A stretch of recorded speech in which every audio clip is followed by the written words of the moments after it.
ಮಂಡ್ಯ ಅಷ್ಟೇ ಅಲ್ಲ, ಇದೀಗ ಹಾಸನ ಕ್ಷೇತ್ರ ಕೂಡ ತೀವ್ರ ಕುತೂಹಲ ಕೆರಳಿಸಿದೆ. ಅಲ್ಲಿ ಸುಮಲತಾ ಸುದ್ದಿ ಆಗಿದ್ರೆ ಇಲ್ಲಿ ಎ ಮಂಜು ಸದ್ದು ಮಾಡ್ತಾ ಇದ್ದಾರೆ. ಕಾಂಗ್ರೆಸ್ಗೆ ಕೈಕೊಟ್ಟು ಪ್ರಜ್ವಲ್ ವಿರುದ್ಧ ಬಿಜೆಪಿಯಿಂದ ಕಣಕ್ಕಿಳಿಯೋದಕ್ಕೆ ರೆಡಿ ಆಗ್ತಿದ್ದಾರೆ.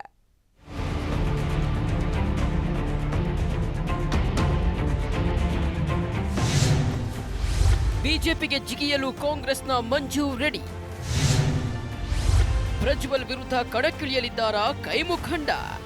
ಈ ಬಾರಿ ಮಂಡ್ಯ ಅಷ್ಟೇ ಅಲ್ಲ, ಹಾಸನ ಕೂಡ ತೀವ್ರ ಕುತೂಹಲ ಕೆರಳಿಸಿದೆ. ಮಂಡ್ಯದಲ್ಲಿ ಸುಮಲತಾ ಸುದ್ದಿ ಆಗ್ತಿದ್ರೆ ಇತ್ತ ಹಾಸನದಲ್ಲಿ ಕಾಂಗ್ರೆಸ್ನ ಮಾಜಿ ಸಚಿವ ಎ ಮಂಜು ಸುದ್ದಿಯಲ್ಲಿದ್ದಾರೆ. ಮೊದಲಿನಿಂದಲೂ ಪ್ರಜ್ವಲ್ ಸ್ಪರ್ಧಿಸಿದ್ರೆ ಬೆಂಬಲ ಇಲ್ಲ ಅಂತಲೇ ಹೇಳ್ತಿದ್ದ ಇವರು ಇದೀಗ ಕಾಂಗ್ರೆಸ್ಗೆ ಕೈಕೊಟ್ಟು ಕಮಲ ಮುಡಿಯಲು ರೆಡಿಯಾಗಿದ್ದಾರಂತೆ. ದೇವೇಗೌಡರ ಮೇಲಿನ ಸಿಟ್ಟಿಗೆ ಅವರ ಮೊಮ್ಮಗ ಪ್ರಜ್ವಲ್ ಸೋಲಿಸೋಕೆ ಪ್ಲಾನ್ ರೂಪಿಸುತ್ತಿದ್ದಾರೆ.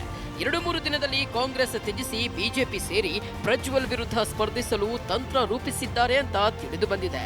ಗುರುವಾರ ಅರಕಲಗೂಡು ಕಾರ್ಯಕರ್ತರ ಜೊತೆ ಸಭೆ ಕರೆದಿದ್ದು ಅಂದು ಅವರ ಅಭಿಪ್ರಾಯ ಪಡೆದು ಮುಂದಿನ ಹೆಜ್ಜೆ ಇಡಲು ನಿರ್ಧರಿಸಿದ್ದಾರೆ ಮಂಜು.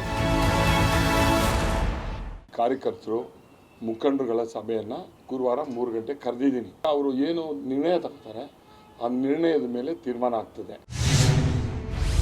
ಬಿಜೆಪಿ ನಾಯಕರ ಭೇಟಿ ಒಪ್ಪಿಕೊಂಡ ವಾಲೆ ಮಂಜು. ಎಸ್, ಮಾಜಿ ಸಚಿವ ಎ ಮಂಜು ಬಿಜೆಪಿಗೆ ಹೋಗೋದು ಖಚಿತ. ಯಾಕಂದ್ರೆ ಬಿಜೆಪಿ ರಾಜ್ಯಾಧ್ಯಕ್ಷ ಯಡಿಯೂರಪ್ಪ ಭೇಟಿ ಮಾಡಿರೋದು ನಿಜ ಅಂತ ಅವರೇ ಒಪ್ಪಿಕೊಂಡಿದ್ದಾರೆ. ಇಷ್ಟೇ ಅಲ್ಲ, ಇದಕ್ಕೂ ಮೊದಲು ಮೈಸೂರಿನಲ್ಲಿ ಬಿಜೆಪಿ ನಾಯಕ ಶ್ರೀನಿವಾಸ್ ಪ್ರಸಾದ್ ನಿವಾಸಕ್ಕೆ ಭೇಟಿ ಕೊಟ್ಟಿದ್ದ ಅವರು ಬಿಜೆಪಿಗೆ ಬರೋದಾಗಿ ಅನಿಸಿಕೆ ವ್ಯಕ್ತಪಡಿಸಿದ್ರು. ಇದಾದ ಬಳಿಕ ಶ್ರೀನಿವಾಸ್ ಪ್ರಸಾದ್ ಅವರೇ ಬಿಎಸ್ವೈರನ್ನ ಭೇಟಿ ಮಾಡಿಸಿದ್ದು ಮಂಜು ಸ್ಪರ್ಧೆಗೆ ಹೈಕಮಾಂಡ್ ನಿಂದಲೂ ಗ್ರೀನ್ ಸಿಗ್ನಲ್ ಸಿಕ್ಕಿದೆ ಅಂತ ತಿಳಿದು ಬಂದಿದೆ. ಹೀಗಾಗಿ ಶೀಘ್ರದಲ್ಲೇ ಬಿಜೆಪಿಗೆ ಜಿಗಿದು ಅಲ್ಲಿಂದಲೇ ಕಣಕ್ಕಿಳಿಯೋದು ಬಹುತೇಕ ಖಚಿತ. ನೋಡಿ, ಯಡಿಯೂರಪ್ಪನವರು ನಾನು ಮಾತಾಡಿರೋದು ನಿಜ. ಹೋಗ್ತೀವಿ ಬರ್ತೀವಿ ಅನ್ನೋ ಪ್ರಶ್ನೆ ಅಲ್ಲಪ್ಪ. ನಾನು ಈಗಲೂ ಹೇಳ್ತಾ ಇದ್ದೀನಿ, ರಾಜಕಾರಣ ಏನು ನಿಂತು ನೀರಲ್ವಲ್ರಿ. ಈ ನಡುವೆ ಇವತ್ತು ಮತ್ತೆ ದೇವೇಗೌಡರ ವಿರುದ್ಧ ಮಂಜು ಸಾಕಷ್ಟು ವಾಗ್ದಾಳಿ ನಡೆಸಿದ್ರು. ಅಪ್ಪ ಮಕ್ಕಳು ಮೊಮ್ಮಕ್ಕಳು ಎಲ್ಲರೂ ರಾಜಕೀಯಕ್ಕೆ ಬರಬೇಕು, ಅದು ಅವರ ಆಸೆ ಅಂತ ಟಾಂಗ್ ಕೊಟ್ರು. ಇವತ್ತು ದೇವೇಗೌಡರು ಅವರ ಚಿಂತನೆ ಏನಿದೆ ಅಂದ್ರೆ, ಮುಂದಿನ ದಿನಗಳಲ್ಲಿ ಮೊಮ್ಮಕ್ಕಳನ್ನ ರಾಜಕೀಯವಾಗಿ ದಡ ಸೇರಿಸತಕ್ಕಂತ ಒಂದು ವ್ಯವಸ್ಥೆನ ಮಾಡೋದು ಬಿಟ್ರೆ ಯಾವುದೇ ಆದಂತ ಮೈತ್ರಿ ಧರ್ಮ ಆಗ್ಲಿ ಮೈತ್ರಿಗೆ ಅನುಕೂಲ ಆಗ್ಲಿ ಅನ್ನೋದು ಈ ಚಿಂತೆ ಅವರಲ್ಲಿ ಇಲ್ಲ. ಕೊನೆ ಕ್ಷಣದಲ್ಲಿ ಮಂಜು ಕೈಕೊಟ್ರೆ ಮತ್ತೊಬ್ಬ ಅಭ್ಯರ್ಥಿ ರೆಡಿ. ಕಾಂಗ್ರೆಸ್ ಮುಖಂಡನ ಮೇಲೆ ಬಿಜೆಪಿಗೆ ಸಂಪೂರ್ಣ ಭರವಸೆ ಇಲ್ಲ. ಕೊನೆ ಕ್ಷಣದಲ್ಲಿ ಕೈಕೊಡುವ ಅನುಮಾನ ಇದೆ. ಹೀಗಾಗಿ ಒಂದು ವೇಳೆ ಮಂಜು ಕೈಕೊಟ್ರೆ ಇರ್ಲಿ ಅಂತ ಮತ್ತೊಬ್ಬ ಅಭ್ಯರ್ಥಿಯನ್ನು ತಲಾಶ್ ಮಾಡಿದ್ದಾರೆ. ಆರ್ಎಸ್ಎಸ್ ಮುಖಂಡರೂ ಆದ ಅರಣ್ಯ ಇಲಾಖೆಯ ನಿವೃತ್ತ ಅಧಿಕಾರಿ ಲಕ್ಷ್ಮೀನಾರಾಯಣ ಕೂಡ ಬಿಜೆಪಿಯಿಂದ ಕಣಕ್ಕಿಳಿಯಲು ರೆಡಿಯಾಗಿದ್ದಾರೆ.